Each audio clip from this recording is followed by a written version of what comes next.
almost 3 hours without any agreement reached. This means the 6-month-old strike by public university lecturers is set to continue.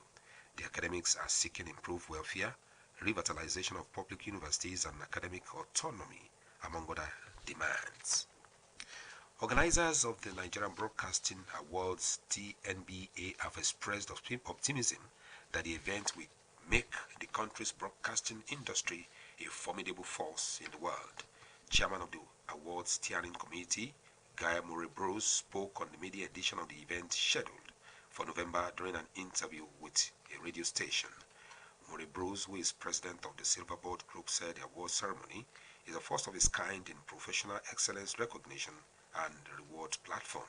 He enjoined broadcast professionals to put in their works when applications for the 13 categories of the awards begin. All bond member stations are fully plunged into the awards given will be sponsors immense mileage for their messages and positioning them as supporters of national development through higher information dissemination standards. Burundi has become the first country to deploy troops in the Democratic Republic of Congo as part of the recent decision by the East African Community for a joint mission against rebels. According to the armed forces of the Democratic Republic of Congo, a contingent of the Burundian army officially entered Congolese soil, adding that the soldiers will be deployed in the operational zone in the south of the province of South Kivu in the Eastern Democratic Republic of Congo to hunt down armed groups. The Congolese army specified that this is within the framework of the joint forces recently agreed on by the head of the state of the East African Community under the then chairmanship of Kenya President Uhuru Kenyatta. Reports has it that until Monday, neither the troop contributors nor the actual timelines had been unknown. Police in Kenya have recovered the body of an electoral officer who disappeared during the vote counting after last week's election in the East African nation. A report by the police in the area of Loitokitot, southeast of the capital Nairobi, revealed that the body of the deceased has been identified as that of one of Mr. Daniel Mbolu. Mr. Mbolu was found killed and dumped. He was reportedly missing following the election that was held last week. Police who came to the scene told local media that Mbolu appeared to have been tortured to death, but that the motive was unclear so far. Meanwhile, protests broke out in key opposition strongholds across Kenya after the Electoral Commission announced Ruto as the 5th president of Kenya. He won the election with more than 7 million votes, beating his main opponent, 77-year-old former Prime Minister Raila Odinga, who garnered around 6 million votes. This is the World at Noon, coming to you from Osun State Broadcasting Corporation, Ile-Awiye, Okebale, Osogbo. Now a news message. Life is the mixture of ups and downs, but how you treat the two impostors determines who you are. No condition is permanent. Government in Zimbabwe has announced that a measles outbreak has killed at least 157 children, with more than 2,000 infections reported across the country. Cases have been growing rapidly in the southern African nation since authorities said the first infection was lodged earlier this month, with reported death almost doubling in less than a week. Information Minister Mr. Monica Musvangwa, while briefing journalists after a weekly cabinet meeting, stated that as of Monday this week, the cumulative figure across the country has risen to 2,056 cases and 157 deaths.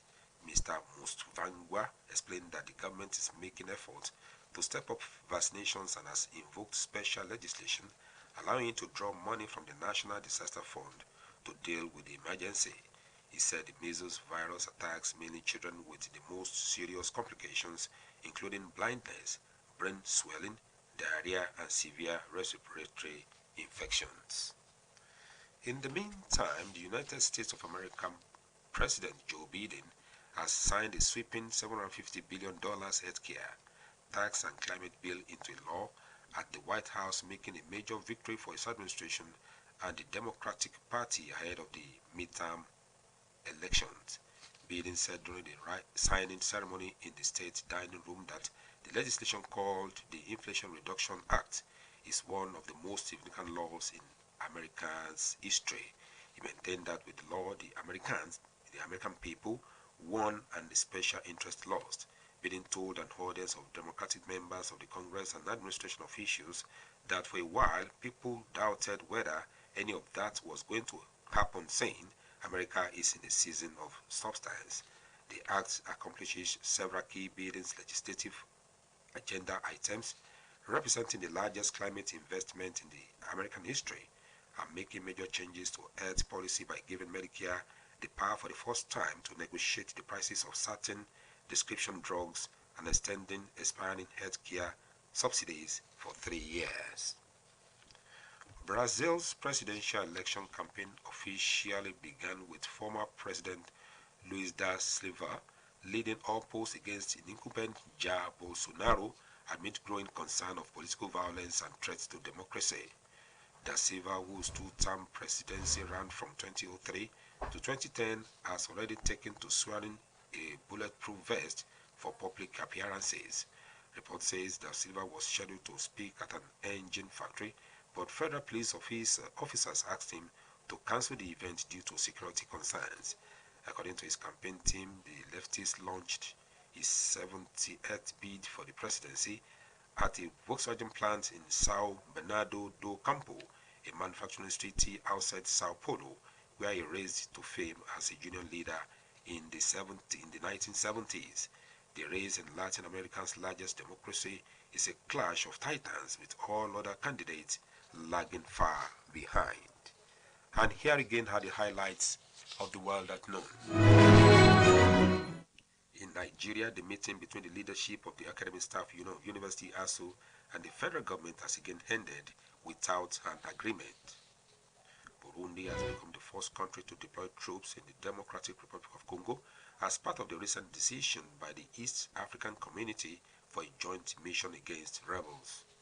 Brazil's presidential election campaign officially began with former President Luiz da Silva leading all polls against incumbent Jair Bolsonaro amid growing concerns of political violence and threats to democracy.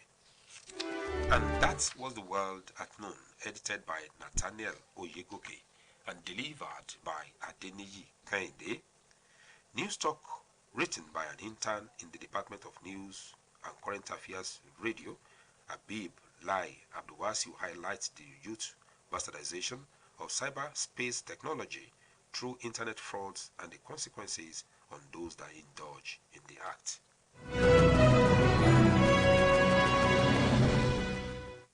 The innovation of technology and its everyday advancements seem to make the world interesting and make tasks easier when being carried out, unlike before. However, the negative use of technological advancement is a big mess and uncalled for by individuals who engage in its negative use. Among the abuse of technology is cybercrime, also called Yahoo Yahoo. The act is being practiced in every part of the world, Nigeria inclusive, but the rate at which Nigerians, especially the youths, venture into it is so alarming.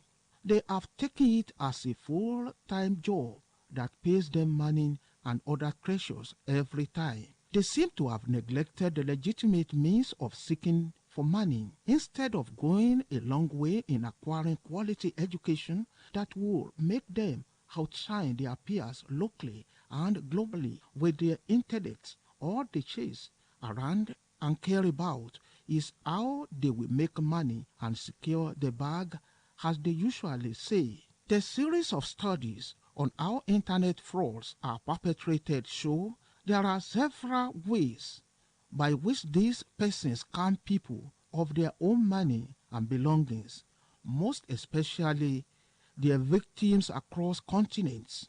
They choose their area of specialization in this act, which include but not limited to dating, hookup, gay, lesbian, sugar mommy, and sugar daddy. The criminal elements create an account with some dating applications and sites like Facebook, Instagram, Badoo, just to mention a few, and disguise as a person who truly wants to go into a relationship that might lead to marriage with them and in the long run scam those who unfortunately come to their ways and later back off after fulfilling their devilish mission. Countries like the United Kingdom, United States of America, Spain, France, Italy, Canada, Australia are their choices because of the high exchange rates of their currencies. But people from the Philippines, India, Pakistan, Afghanistan,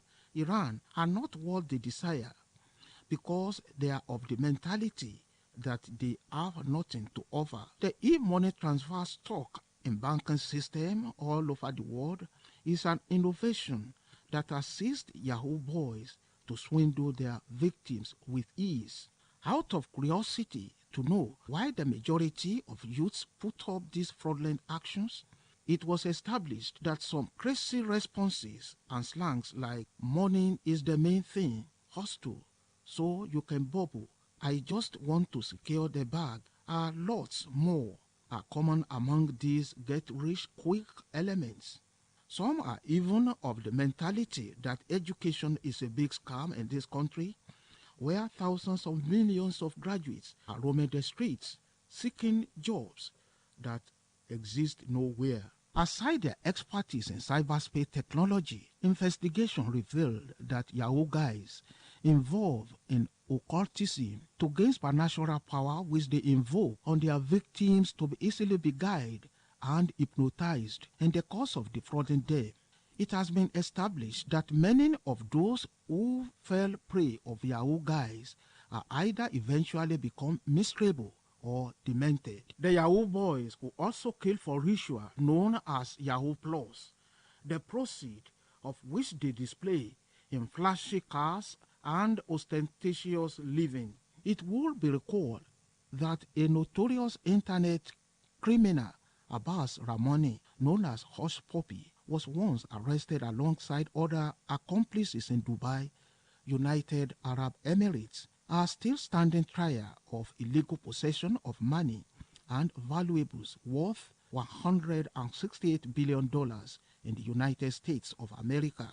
Similarly, several other internet fraudsters have been arrested by different security agencies in Nigeria in connection with illegal acquisition of property and finally sentenced to various jail terms. The above are not only the consequences of internet fraud. The master of it all is portraying the name and reputation of the country in bad lights. Others include the stringent conditions given to Nigerians' tourist passports and other countries whose cybercrime rate is high. Also, some companies abroad withdraw applications from Nigerian citizens willing to work with them because they are afraid of being defrauded. News Talk posits that cybercrime or anything related to it is not the best approach to making money. Hence, News Talk implores the youth to shun illegal actions and focus more on things Nigerians can be proud of publicly. After all, technological innovation can be used for personal and collective advancement of humanity.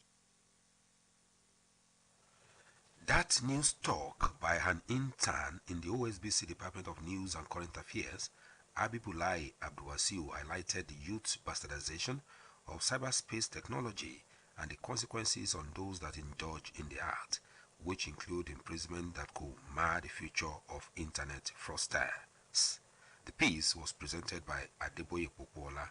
For more about us, you can visit www.osbcng.org. Thanks for listening to The World at Noon. Good afternoon.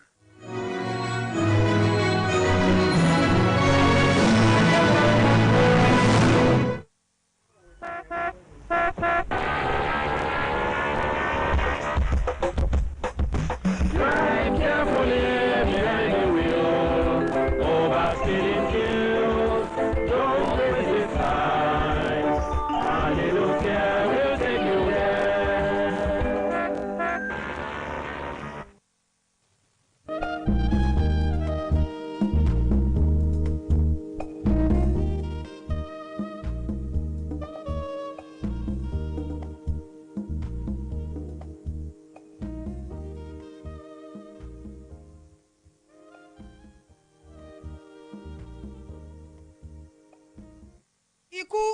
rẹ dà. a ó pàdé létí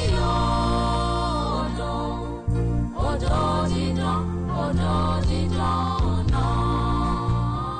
Ẹbí Àríyìbí ní ìlú Ọdẹ òmùkéde ìpapòdà bàbá wa àgbà Venerable Sakios Agboola Àríyìbí tí wọ́n jẹ́ ìpè olùgbàlà ní ọjọ́ keje oṣù keje ọdún yìí. Bàbá Venerable bí lo ọdún 151 lókè ìpẹ́ kọlọ́jọ́ tó dé. Bí ètò ìsìnkú bàbá ṣe lọ nìyí, Thursday ọjọ́ 18 oṣù yìí ni a ó gbé ara bàbá ní ilé ìwòsàn Aṣúbíaró ní aago 11 ìyálẹ̀ta wá sí ìlú Ọdẹ Òmu. Títí tá ní ìtẹ́ ẹ̀yẹ àti àṣálẹ́ orin onígbàgbọ́ yóò sì tẹ̀lé lọ́jọ́ yìí kan náà nílé bàbá No. 5 Làgèrè Ọdẹ Òmu ní ìpínlẹ̀ Ọ̀ṣun ní dédé agogo 4 ìrọ̀lẹ́ Friday ọjọ́ 19 oṣù yìí. Ètò ìsìnkú bàbá yóò wáyé nínú ìjọ St. John's Anglican Church Ọdẹ Òmu ní dédé aago 10 òwúrọ̀ tí ètò fífi eru fún eru àti erùpẹ̀ fún erùpẹ̀ yóò tẹ̀lé ní ìtẹ́ tí ó wà ní ilé ìjọsìn yìí kan náà. Kété lẹ́yìn èyí ni àwẹ̀jẹ ìwẹ̀mú yóò wáyé ní orí pápá iléèwé St. Michael Grammar School Ọdẹ Òmu. Bá mi ọmọ arówóná ọmọ fájùmọ̀ ọmọ àtọ̀wọ́n tó fi rọ̀pọ̀ ó dòwúrọ̀ o. Olùkéde àwọn ọmọ gbogbo ẹbí Àríyìbí. odò tó ń ṣàn lẹ́bà ìtẹ́ náà.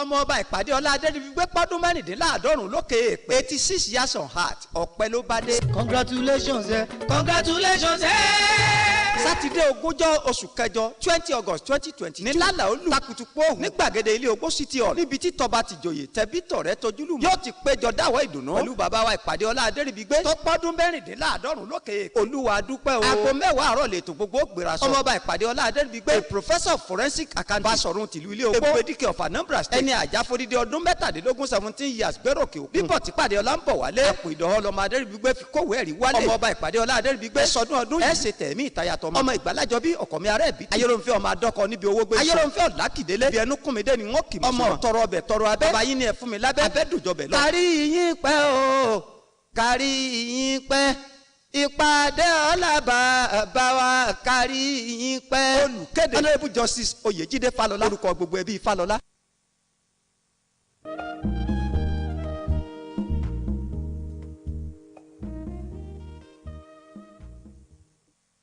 tún ti gbọ́. Pé kí ni? Nípa prógámù Dr. Isiaka Ọlárewájú ti ìdíje ẹ̀kọ́ ìṣirò tó máa ṣe lọ́dọọdún mà ní kẹ́. Àṣekágbá tí wọ́n máa ń ṣe lọ́dọọdún tí àwọn tó bá yege fi máa mú ẹ̀bùn iyebíye lọ sílé wọn. Ọjọ́ 18 oṣù tí a wà nínú rẹ̀ yìí ni o. Gbọ̀ngàn Àbíkẹ́ International Hotel Ọ̀rá Road Láràngún ni wọ́n fẹ́ lò. Ọjọ́ òun máa lárinrin o. Kí lẹ sọ yìí? Bó ṣe máa rí lọ́dọọdún nìyẹn. Ṣé wá tún fẹ́ gbọ́ ẹ̀bùn oríṣiríṣi sì ń bẹ fún àwọn tó bá kópa tó sì yege nínú ẹ̀kọ́ ìṣirò lọ́jọ́ náà àti pé ẹ̀bùn wà fún akẹ́kọ̀ọ́ àti olùkọ́ tó bá múra dáradára jùlọ lọ́jọ́ ọ̀hún àti onírúurú àwọn ẹ̀bùn mìíràn. Dr. Isiaka Ọlárewájú ọkùnrin takuntakun ni ọ́. O kì í ṣe ọkùnrin tá a lè fọwọ́ rọ́ sẹ́yìn. Ìlọsíwájú àwọn ọ̀dọ́ jẹ́ ológun púpọ̀. Bó ṣe ń ṣe fara lé ló ń ṣe fara oko. Àdúrà wa ni wípé àpò tí wọ́n ti mú owó yìí jáde kí Èdùmàrè fi ọ̀pọ̀ rọ́pò síbẹ̀. Gbogbo àwọn èso yín pátápátá ni ó yàn tí ó yanjú láṣẹ Èdùmàrè. Àmì àṣẹ.